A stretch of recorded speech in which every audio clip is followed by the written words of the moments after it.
Welcome to Robotics, where we discuss recent research advancements in the field of neuroscience and robotics. Welcome back to Robotics. Today, we're going to do a deep dive into a fascinating paper from Stanford researcher. Oh, yeah. It's called Learning Fine-Grained Bimanual Manipulation with Low-Cost Hardware. In this paper, they're using a special kind of AI model called a transformer. You might recognize that from like ChatGPT. Transformers for robots. Yeah. Oh, I thought those were mainly for language processing. You're right. They have been used a lot for that, but they've proven to be incredibly powerful for understanding sequences. And you can think of a robot's movement as a sequence of actions. Oh, that's a good point. So the researchers at Stanford created something called the Action Chunking Transformer, or ACT. ACT, like a robot taking the stage. Uh-huh, yeah. So how does this ACT actually work? Does the robot just watch a human and try to copy them? Well, that's the basic idea, but it's much more sophisticated than just simple mimicry. Okay. They use something called imitation learning. Okay. So imagine a human controlling two robot arms like a puppeteer. Those are the leader arms. Right. And then you have the follower robots that try to mirror those movements. So it's like a robot dance class.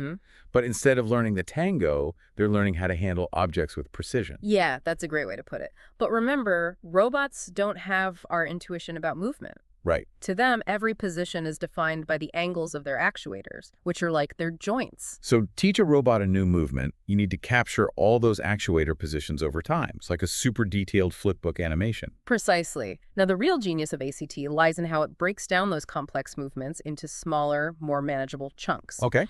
It's not just predicting the next tiny twitch of the robot's arm, but a whole sequence of coordinated actions. Action chunking. That makes sense. It's like teaching someone a dance routine by breaking it down into steps and combinations. But robots also need to react to their environment right.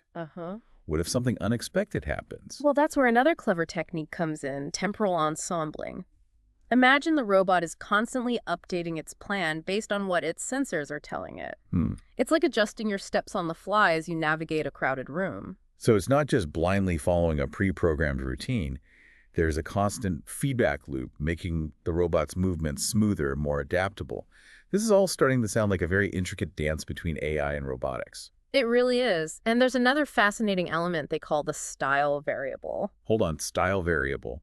That sounds almost like giving robots their own personal flair. Yeah. How does that even work? Well, think about it this way. Even when we try to do the same action repeatedly, there are always slight variations in how we move. Oh yeah, for sure. The style variable tries to capture those subtle nuances. So it's not just about mimicking the steps, but also the way those steps are executed.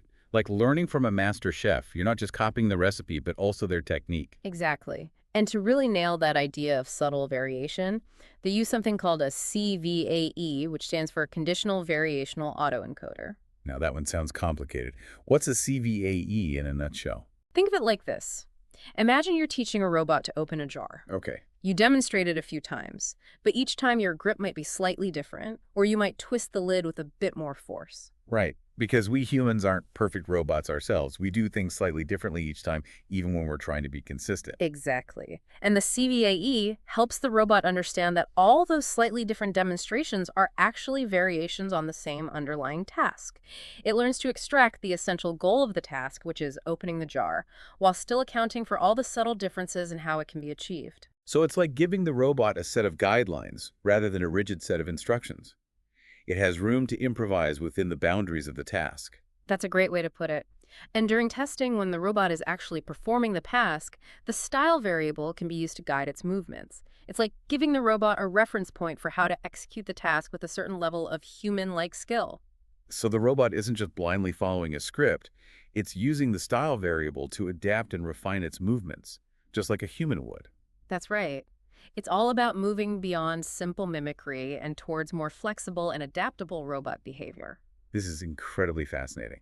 But I'm really curious to see how all of this comes together in practice. Like, what are these robots actually doing with all this newfound dexterity? Well, that's the really exciting part. They put this ACT model to the test on a variety of tasks that require a high level of dexterity and precision, specifically bimanual manipulation. Bimanual manipulation. Yeah. So like tasks that need both hands working together. Exactly, like threading a needle or assembling a tiny gadget. Things we humans often take for granted, but are actually quite challenging for robots. So what were some of the specific tasks they had these robots try? They had them doing things like opening a jar, Oh, wow. which requires carefully coordinating the grip and twisting motion of both arms. Yeah, that sounds pretty tricky. They also had the robots manipulating flexible cables, which can be incredibly difficult because they bend and move in unpredictable ways. Oh, I can imagine. So how did the robots do? Were they able to master these delicate tasks? Well, the results were pretty impressive. The robots that were equipped with this ACT model were able to successfully learn and perform all of these tasks, demonstrating a level of dexterity and control that was previously very difficult to achieve. So this is a big deal for robotics research then. It really is. ACT is proving to be a powerful tool for teaching robots how to perform complex bimanual tasks with a level of skill and precision that's getting closer and closer to our own. It's mind-blowing to see how far robotics has come. Well, this has been a fantastic deep dive into the world of robot arms and transformers. Thank you so much for joining me today. It was my pleasure. Thanks for having me. And thank you for watching. Don't forget to like and subscribe, and stay tuned for more exciting discoveries in robotics research